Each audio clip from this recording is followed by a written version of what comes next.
Hi, welcome back to another one. We're Ben and Ash from Roaming Coastlines. So today, guys, this one is going to be all about the Ninja Woodfire BBQ. So this isn't a sponsored video or anything like that, but the main reason why we want to do this video is when I was looking into getting one of these things, I could not find any information online to do with use in one in a caravan. So, and particularly using in a caravan off-grid. So hopefully this video will help some other people out with making an informed decision on whether it can work with your setup. So basically we're running this thing off-grid in our Vibe caravan. We have 600 amp hour lithium battery, 1550 watts of solar, and long story short, it's been going fantastic. But what we're gonna do is we're gonna jump into a series of power tests.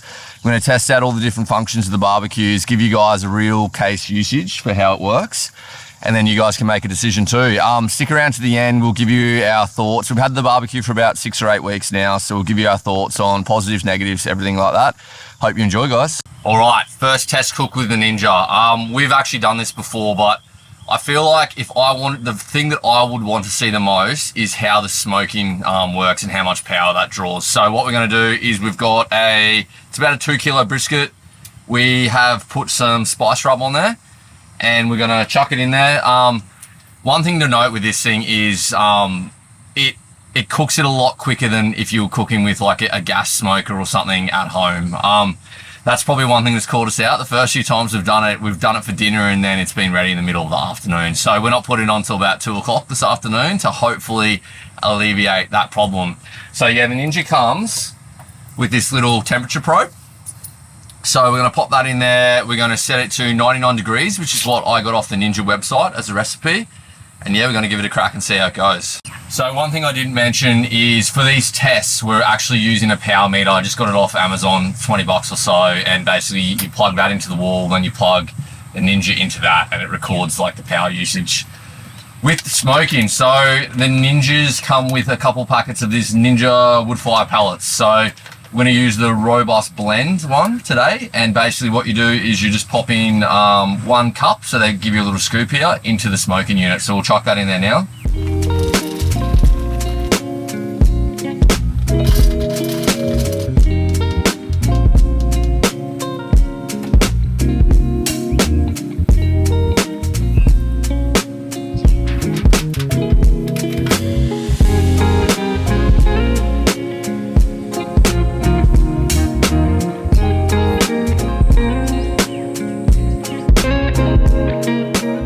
We're getting way too impatient for this. It's starting to get dark. It's at 96 degrees, which should be perfect still. So we're gonna cut it short now. It's looking pretty good. All right, so what we're gonna do with this is I'll put up the power reading.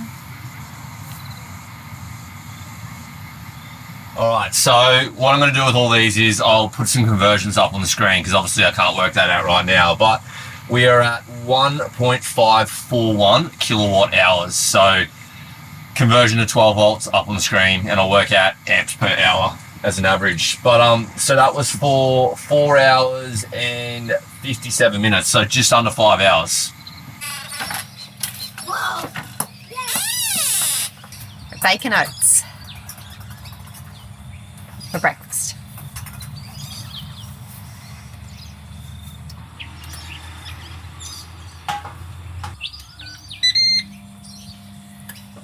So we've done the preheat. This is on a bake setting at 180 for 15 minutes. So I've made this this baked oats a couple of times, so I know that this is the right time. Good. So we got a measurement of 0.270 kilowatt hours, and Ben will convert that to 12 volt amps somewhere here. All right, so the family have gone out for Christmas carols tonight, so good opportunity for a Ben feed. So what I've got, whole chicken, some mingle seasoning. If you haven't tried that stuff, really, really good. Highly recommend. Woolies and that sell it. It's just straight up seasoning with no crap in it. So really good. Sweet potato. I'm going to chuck this in the Ninja. I am going to do it on the roast setting, and I'm going to use the temperature probe to cook it until it's well done. Yeah, let's see how much power usage it uses. We are probably approaching the halfway mark, a little bit under there. Let's do a little status check on the chicken. Looking good. Very excited for this. Oh, we are on. So that is probably the longest. I've cooked a few roast chickens in this since we've had it, and that's definitely the longest, and this wasn't the biggest one. So I don't know what's going on with that. That took roughly about an hour and 10 minutes, and other times when I've done it, it's been about 45 minutes. So yeah, don't really know what's going on there, but yeah. Anyway, so what have we got? So 0.946 kilowatt hours.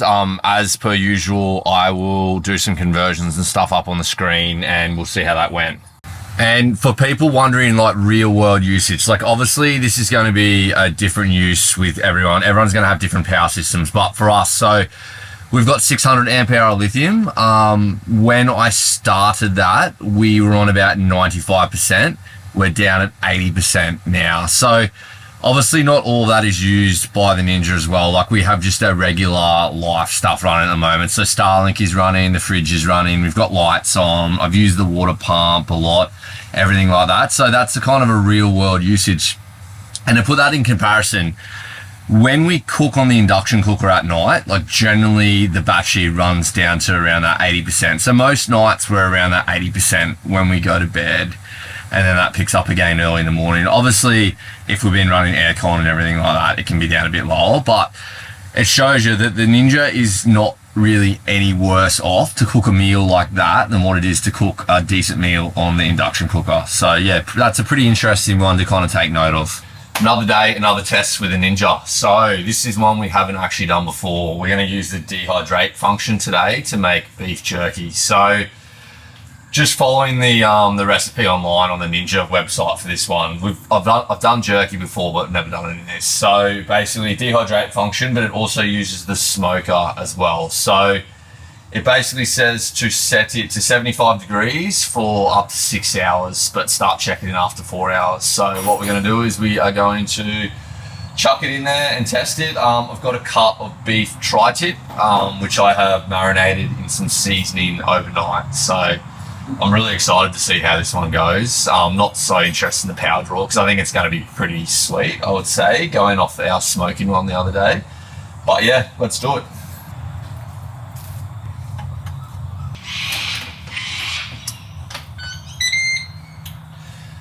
One thing I didn't realise, this is going to take us a few goes.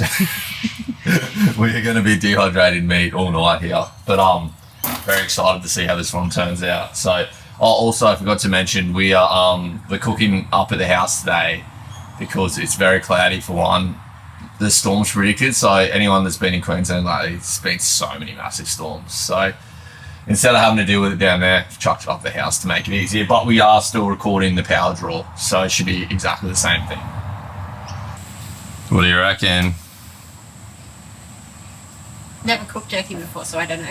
Looks good. Yeah. It smells good. I reckon batch number 1 done. All right, that's batch number 1 done. I think we did it for, I'll just check this, 4.5 hours. And now I've got to remember how to do this. Oh, yeah. And we use 0.638 kilowatt hours. Okay, so once again, I'll put a conversion up on the screen of that. But yeah, we're going to chuck some more in there and keep going with this. All right, so this is going to be our last test. We're actually going to do the grill for this one. So we've got some chicken thigh, got some corn and sweet potato. We're going to grill it on the Ninja barbecue and we'll test out the power draw. We are done with this. Probably one thing to take in consideration with this is I preheated it probably longer than necessary just because I was too busy doing other stuff, and then I've also left the food a little while before we picked it up. So the time frame of it cooking is probably a little bit longer. So we've used 0.744 kilowatt hours. So once again, I'll pop some conversions up on the screen, but it should give you guys a pretty good idea of like how much energy and power consumption it uses to grill something on the Ninja barbecue. Okay, guys, so that is the power test wrapped up. So we tested the smoker, the dehydrator, the grill, and the roasting functions on there.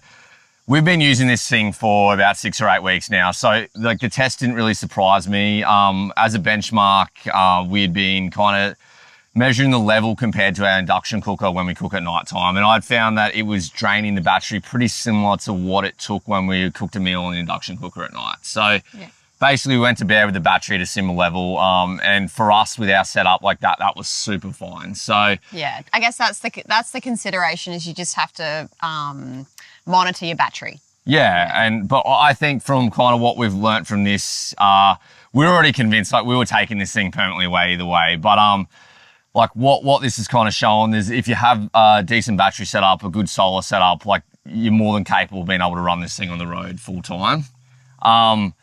The things that we love about this thing the most is that it basically does so many functions in one, I think. Yeah, it's multi-purpose. Yeah, so like when we were on the road last time, we had a Ziggy barbecue and we love doing like slow cooked smoked meats and that. Obviously that's not something we could do with that. No. So we'd buy a brisket and we'd end up having to roast it and stuff like that, which just doesn't work as good. So the ability to be able to do that for us was just worth the upgrade alone, I'd say. And with baking, you can actually set it to a temperature and it stays at that temperature no matter how much wind there is. Yes. So that's a huge benefit. We didn't throw a test in for that, but you have been doing a lot of baking in this. And how have you found it so far? Yeah, it's been really great. It tends to bake faster, I guess, because it's a smaller space. Yep. But yeah, otherwise it's you just have to monitor and test it. But yeah, really happy with it so far. Yeah, so basically everything that we have cooked in this thing so far has just come out amazing. Like the addition of the temperature probe is huge for us. Like I know you can obviously get temperature probes for any kind of barbecue, but we haven't really had one before. Like, so for us, it just makes it so much easier. It means that whatever you cook, it's going to be almost exactly the same as the last time you cooked it because you just set it to the same temperature. So stress-free cooking, which is what everyone really wants, I guess. Probably some negatives that, like I would say with this, it is quite heavy. I'll put the weights up on the screen and I might also put the weights up compared to something like a Ziggy or a little Weber as a comparison. I'm guessing it is a little bit heavier. So that is probably one consideration. And also for us, size. So we weren't able to fit this in our tunnel boot, which is like, we have like a barbecue slide. We have a barbecue slide out on the Vibe and we're not able to fit it in there. So we actually have put it in our main tunnel boot section. But for us, like the positives massively outweigh a negative like that, I would say. For sure, yeah. You have to put a little bit more attention to detail in cleaning as well. Yeah. You can't kind of get away with not cleaning it. One thing I have found really good, but the plate, because you can just fully remove the whole plate and it's obviously like made out of a different surface than like your typical barbecue one. It cleans really easy. It cleans really, really easy, which means you can actually take the whole thing into the sink if you need to do that. Or you can just give it a rinse off on your drawbar tap and it cleans off really easy. Bit of paper towel. What we've been doing is we've been letting it kind of sit there overnight and then it just all dries out. And then I literally just wipe it off with paper towel the next day. And we're going to get in trouble for not saying that we don't clean a barbecue every time we use it.